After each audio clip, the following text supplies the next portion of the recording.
В большой стеклянной башне, среди кабинетов и коридоров, наполненных деловой суетой, директор одной известной компании сидел в своем кресле, уткнувшись в кипу бумаг.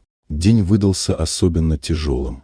Встречи сменяли друг друга, цифры в отчетах не сходились. А в довершение всего на стол попал контракт, который обещал огромную прибыль. Все выглядело слишком идеально, слишком гладко, и именно это его тревожило. За окном шумел город, а в кабинет тихо вошла уборщица с тряпкой и ведром.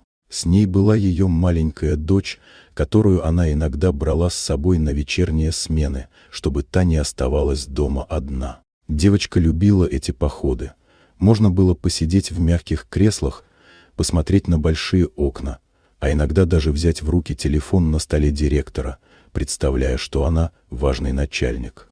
Пока мама вытирала пыль, девочка уселась за массивный стол и в шутку натянула желтые резиновые перчатки. Она внимательно рассматривала лежащие бумаги, словно пыталась разобраться в их смысле. Вдруг раздался резкий звонок телефона.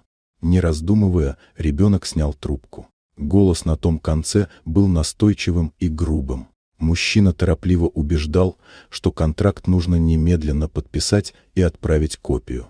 Девочка, не понимая сути, начала задавать простые вопросы. «А почему так срочно? А что будет, если завтра? А кто вы такой?» Сначала собеседник пытался игнорировать ее детскую непосредственность, но потом, теряя терпение, проговорился о вещах, которые не должны были прозвучать вслух. Он упомянул о фиктивных данных и подложных цифрах. Директор, сидевший напротив и слушавший разговор, почувствовал, как холод пробежал по спине.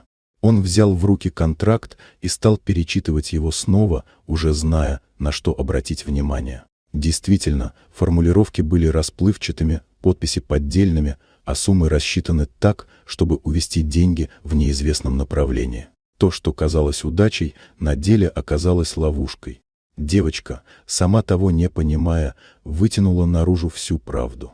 Она отложила трубку и с гордостью посмотрела на директора, думая, что помогла по-взрослому. Мужчина, обычно невозмутимый, сидел с руками у лица и не мог поверить, что его спасла случайность и маленький голос, прозвучавший в нужный момент.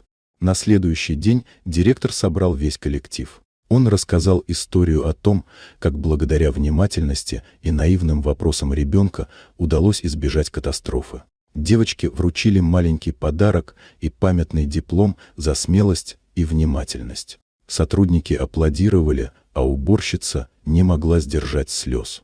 С того дня в компании часто шутили, что лучший аудитор – это честный детский вопрос. А девочка с желтыми перчатками стала маленькой героиней большого офиса, о которой рассказывали всем новым сотрудникам.